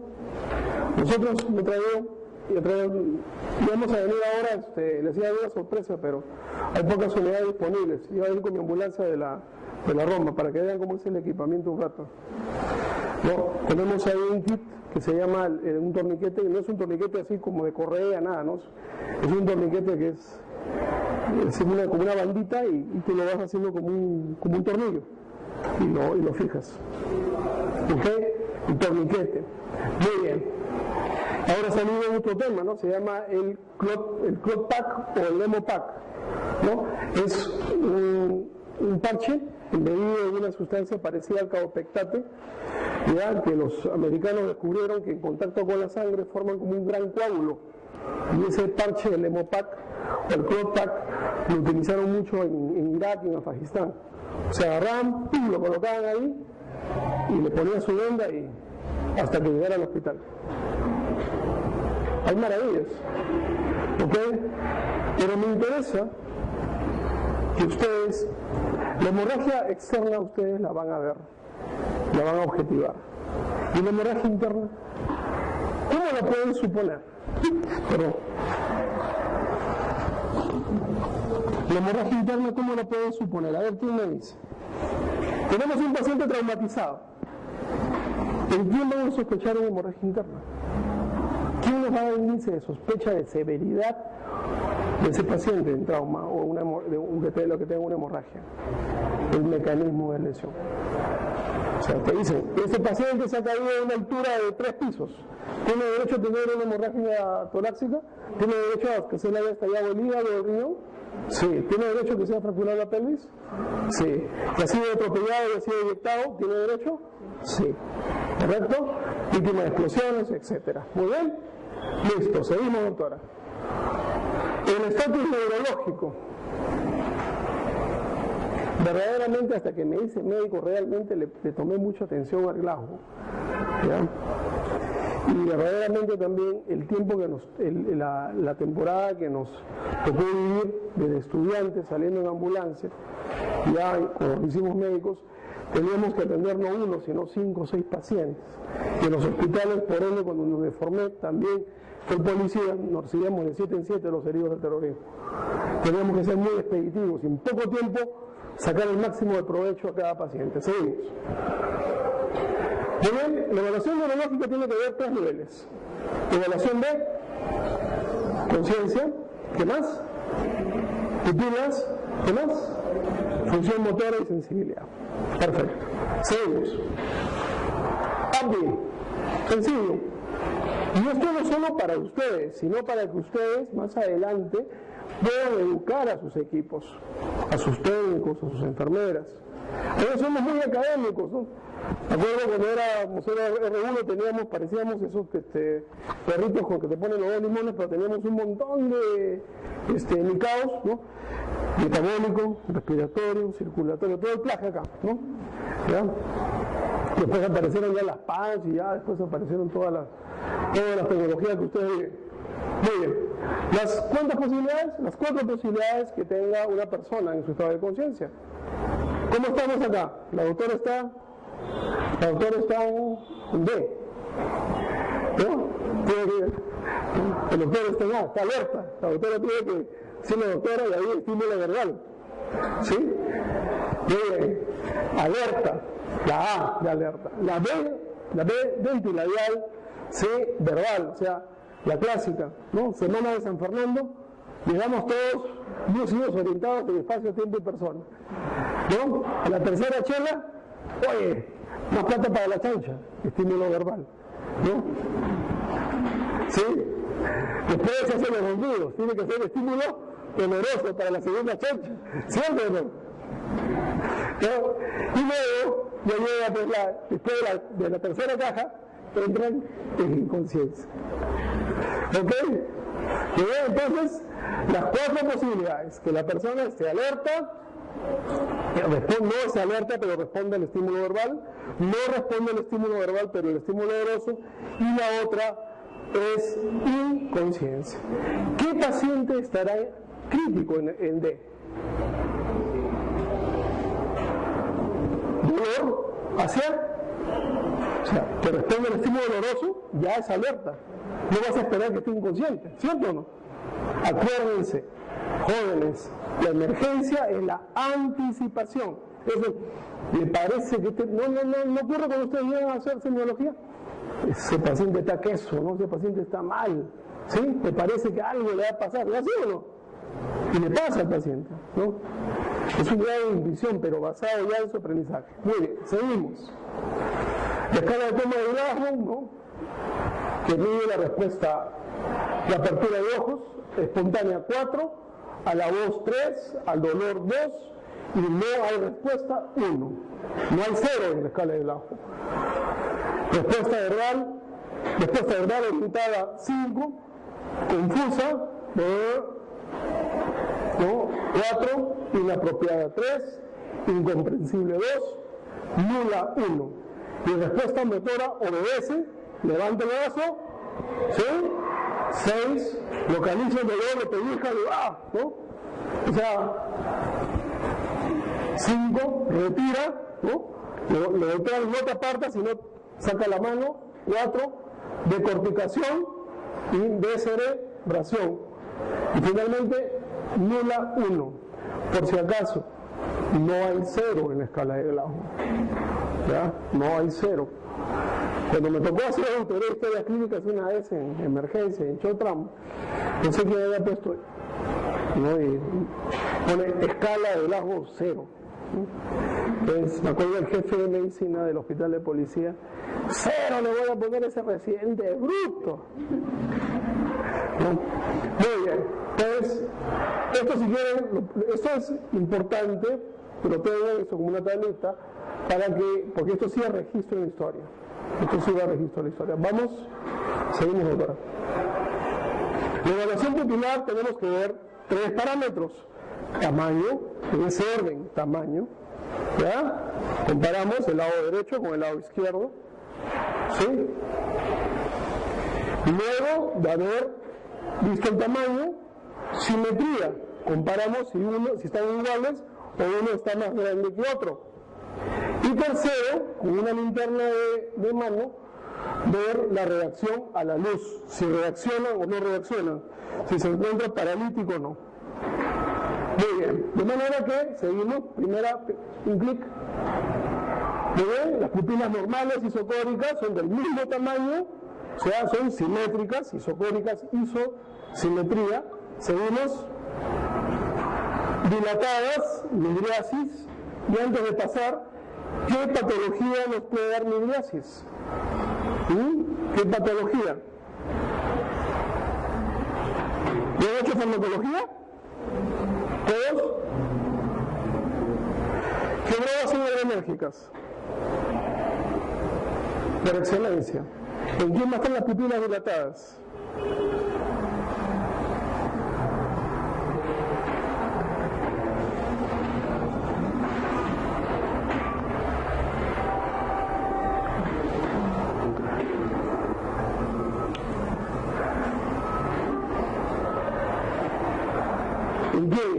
Los cocainómanos, ¿no?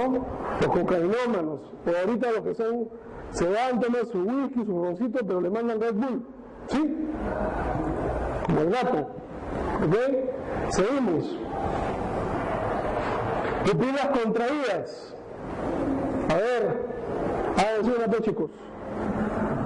Dos condiciones de pupilas contraídas. Vamos.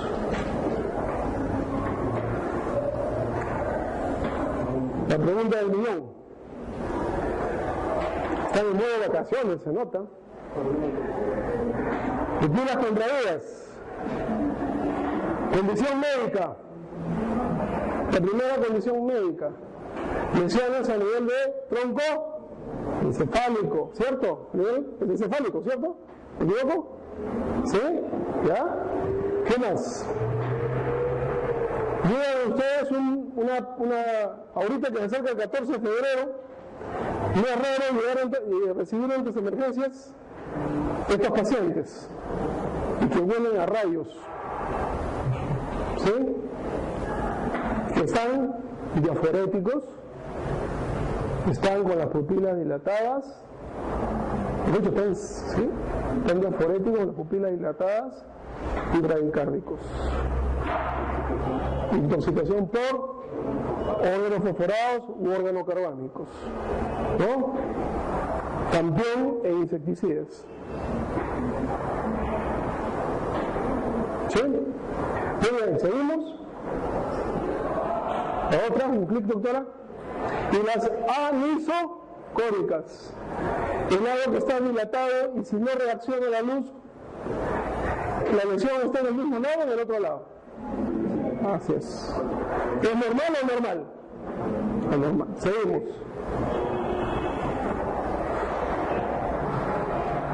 La lesión de decorticación, antes que eso, cuando ustedes van a evaluar sensibilidad y función motora, extremidad superior izquierda, extremidad superior derecha, extremidad inferior derecha e izquierda, ¿no?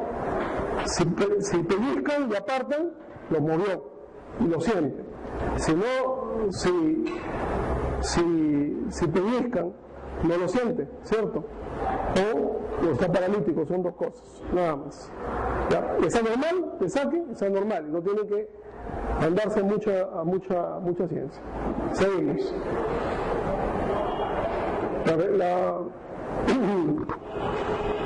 La flexión de decorticación y la extensión de BCD, bracción. Un clic, doctora.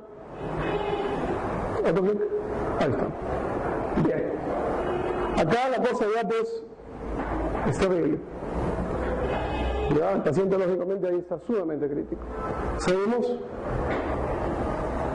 Y la E final es la exposición del paciente.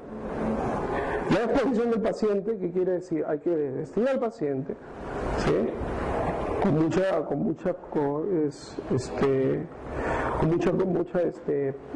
pudor, cuidando sus pudores. Muchas veces el paciente es la paciente o el niño que van a tener que descubrirlo. Háganlo de manera bastante respetuosa, ¿no? Pero rápida. Y tengan a la mano siempre una cobija para abrigarlo, porque por más que estemos ahorita con bastante calor, siempre se pierde el paciente crítico, en situación de emergencia, que es expuesto al ambiente y pierde calor, es un paciente que esa pérdida de calor puede ser dañina para su pronóstico y para su evolución. ¿Ya? ¿Y por qué hago ese descubrimiento? Porque hay un principio de emergencia que se llama mejor buscar a esperar que pase. Y rápidamente les voy a resumir. Creo que les voy a repetir la misma anécdota de la vez pasada, pero la más objetiva. Me dio un paciente en shock por la emergencia a las 4 de la mañana. Paciente, agarramos la tijera, lo descubrimos, lo miramos, lo evaluamos de arriba abajo, no había nada. Y otro colega que estaba más fresco dice: un momentito, vamos a lateralizarlo y mirar la espalda, ¿sí? Mirar el dorso. Entonces lo lateralizamos, exploramos de la nuca hacia los talones y vimos un pequeño orificio chiquitito paravertebral, ¿sí? Y ese orificio era un orificio de una bala, y esa bala había ingresado, había lacerado la aorta y había producido un gran hemoperitoneo, ¿sí? Hematoma retroperitoneal. Entonces, mejor buscar a esperar que pase, ¿cierto? A veces, ¿qué ocurre, no? O sea, en ese descubrimiento ustedes, por ejemplo, pueden ver la causa de que está mal el paciente. ¿Ok? Muy bien. No se olviden siempre de abrigar. Acá ya nos fuimos al extremo. Está con una manta luminizada. Esta manta luminizada no la abriga, sino evita que pierda el calor. Seguimos. Bien, la exposición del paciente al medio ambiente permite en otras condiciones que amenazan la vida, sin embargo siempre hay que preservar el calor corporal. ¿Ok? Recuerden que hay condiciones que amenazan la vida y que podemos pasar por alto si nosotros no lo revestimos al paciente. ¿Ya? Y nuevamente nos recomienda preservar al paciente de la hipotermia para evitar que pierda calor. ¿Estamos bien? ¿Alguna pregunta hasta allí? Ok, seguimos. De las lesiones potencialmente letales, seguimos. Y cuando se ve a nuestro paciente crítico, ya lo hemos aprendido en A, en B, en C y en D, pero un breve resumen: cuando la vía aérea es inadecuada o está amenazada, cuando la ventilación está deteriorada, cuando hay una hemorragia profusa, cuando está en shock, cuando el estado neurológico es anormal. Recuerden, ahorita yo estoy alerta, pero esto puede variar, puede ser dinámico. La mayoría de traumas penetrantes, y se refieren pistola, ¿no?, arma blanca, o a veces hemos tenido nosotros gente que ha estado manejando su auto, se ha ido contra las guardavías y los fierros se les han atravesado de lado a lado. Adelante. Amputado cercano a la amputación y trauma combinado con factores de complicación. ¿Qué quiere decir? En el incendio tuvieron la quemadura y en su desesperación se aventaron del tercer piso. Muy bien, terminamos este repaso y vamos a pasar. Bueno, esto es rápidamente, ponemos el video de elevación del mentón, ojalá que se pueda. A ver, doctora. No lo jala, ¿no?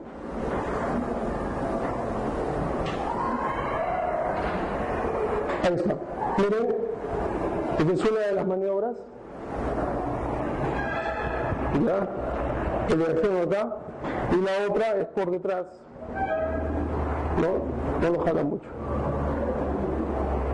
No lo jala. Ok, nada más. Seguimos. Es una de las maniobras de elevación del mentón. A ver esta.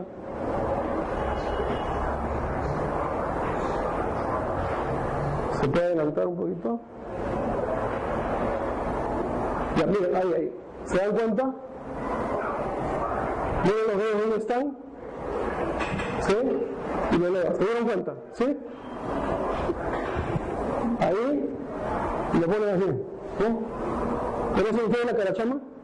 ¿Pescadito así? ¿Se feo? Así. Le ponen cara de carachama. ¿Ya? Ok, seguimos. Son las sondas para aspiración. Ustedes van a ir al hospital, van a ver a las enfermeras con su sondita delgadita. No, esta es la sonda de aspiración por excelencia. La sonda delgadita es para aspirar por tubo, ¿no? Esta es cuando están en la boca, es una sonda rígida, ¿no?, para que ustedes puedan dirigir la aspiración, que no se acode y el paciente no lo muerda. Porque el paciente lo muerde y impide la aspiración de secreciones. Seguimos. Cuando tienen un cuerpo extraño, para evitar que los muerdan en el paciente, ¿no? Casi pierdo una vez el pulgar, paciente que despertó y, ¿no?, confundió mi pulgar con una nuez. La pinza grande es para adultos y la pinza chiquita es para niños. Es una pinza que ingresa y para retirar los cuerpos extraños de la cavidad oral. Seguimos. Los tubos orofaringios, los famosos tubos de Mayo, que sirven para mantener, se les llaman dispositivos supraglóticos, dispositivos mecánicos para mantener la lengua hacia adelante. Y vamos a ver en el video rapidito. Vamos. Sí, ese ahí.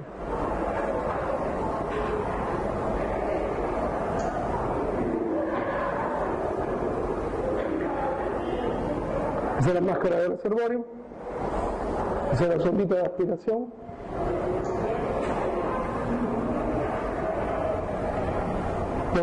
¿En qué? ¿No corre otra? Lo hemos probado, ¿no? Hace un ratito.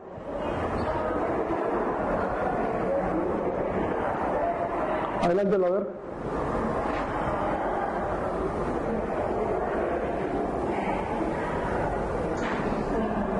Qué raro, ¿no? Y temprano.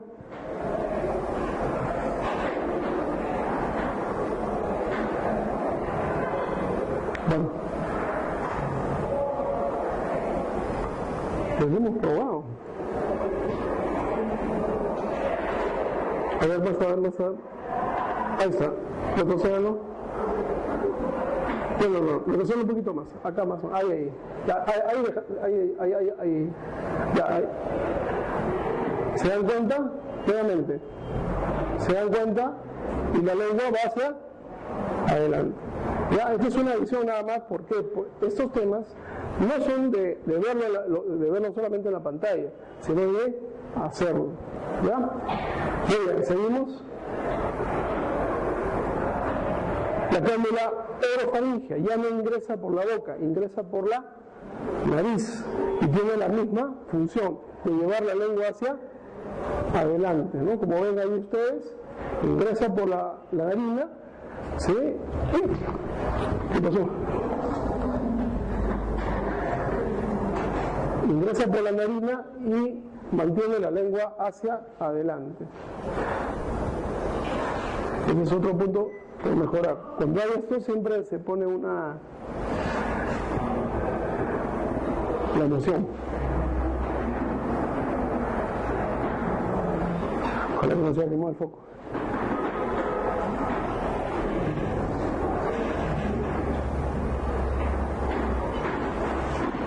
Bien. Otros dos dispositivos, aparte de la cánula orofaringe y la cánula nasofaringe, hay otros dispositivos. Me dicen que tienen, Fernando me contaba que tienen muñecos de intubación acá. ¿De simulación no? Ya. Es importante, bueno, nosotros aprendimos a intubar internos, ¿no? Estábamos en el Almenara. Ahora el campo clínico dice que ahorita por cada paciente creo que hay 5 internos, ¿no? Y 10 alumnos de medicina. Bueno, en esa época éramos 3 facultades, no sé mucho, y tenemos un poquito más de campo clínico. Bueno, el gold estándar para manejo de vía aérea, o sea, la medida definitiva de control de vía aérea es la intubación endotraqueal. Pero como alternativa, como no todos conocen y tienen la habilidad para la intubación endotraqueal, ¿sí? La opción que hay son los dispositivos supraglóticos que pueden ser manejados por personal no médico, ¿ya? No médico. En Estados Unidos intuba el paramédico, acá no. Bueno, antes de eso, las indicaciones para control definitivo de la vía aérea, que es la intubación endotraqueal, son los siguientes. Sí, doctor, adelante. Apnea, Glasgow menos de 9, inestabilidad hemodinámica, inadecuada ventilación, oxigenación, respiración menor de 10, mayor de 30, incapacidad para mantener una vía aérea permeable por otros medios, protección de la vía aérea de vómitos y secreciones. Por ejemplo, en la cánula orofaringe y la cánula nasofaringe la puedo colocar en un paciente que está inconsciente, sin secreciones. Mi único control es la lengua para mantenerla hacia adelante. Pero es un paciente que está con secreciones y a cada rato, por más que lo aspiro, sigo sacando, no voy a poder mantener la vía aérea. Entonces ahí lo ideal sería colocar un tubo endotraqueal. Pero, como voy a insistir, no todos tenemos las competencias, las autorizaciones y la habilidad para hacerlo. Es más, se dice que una persona que intuba adecuadamente, o sería una persona que maneja intubación endotraqueal, es una persona que ha tenido no menos de 8 intubaciones al año. Ahora cuando soy bomberos, por lo menos cumplo mis 8. Cuando estaba en la parte, en el revaliato, en el policía, eran 8 al día. Ok, vamos, seguimos. Intubación endotraqueal, ya saben, ¿no? Es lo ideal, seguimos. Métodos alternativos, la máscara laringea. La máscara laringea, como lo ven, es un dispositivo que ustedes traccionan la mandíbula hacia adelante, ingresan a la boca con el piquito de acá, con esto de acá, ingresan, es inflado por supuesto, lo inflan, sella el esófago, sella acá la cavidad oral y todo el aire que ingresa por el tubito va hacia la tráquea. Súper sencillo, ¿no es cierto? Súper sencillo. Y el otro, sellamos, a ver, lo colocamos, este sí creo que sí está corriendo bien.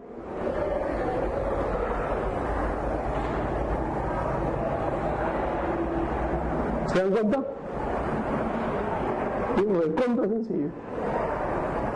Lógicamente tiene números de acuerdo a la edad, al peso del paciente. ¿Sí? Muy bien. Seguimos. El conditubo, que es un tubo de 2 lúmenes, que acá introducen, acá hay 2 posibilidades, que el primer tubo, que a la primera aciertan con la tráquea, y si no aciertan, el segundo tubo sí lo hace. Este tema que lo ven ahí de manera esquemática es mucho más sencillo hacerlo en el muñeco.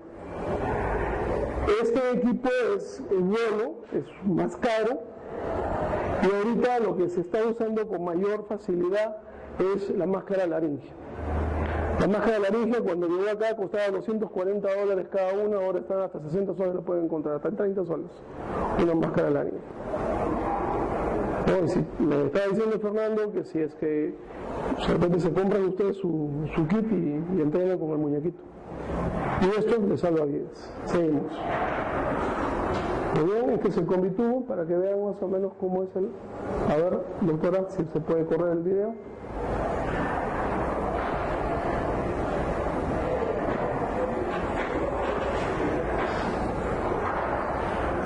Recorremos un poquito la mitad a ver si podemos... Hay que lubricarlo, todo tiene que estar lubricadito, tanto la máscara, todo, porque si no van a lacerarla con cosas.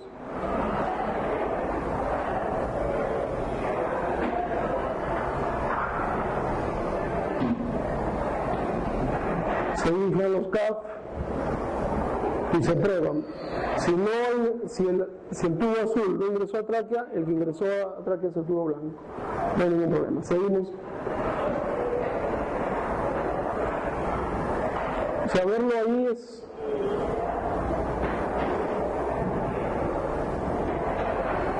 y probarlo, ¿no? ¿Cuántos de ustedes saben manejar correctamente el ambú? Levanten la mano. ¿Cuántos de ustedes han manejado un ambú?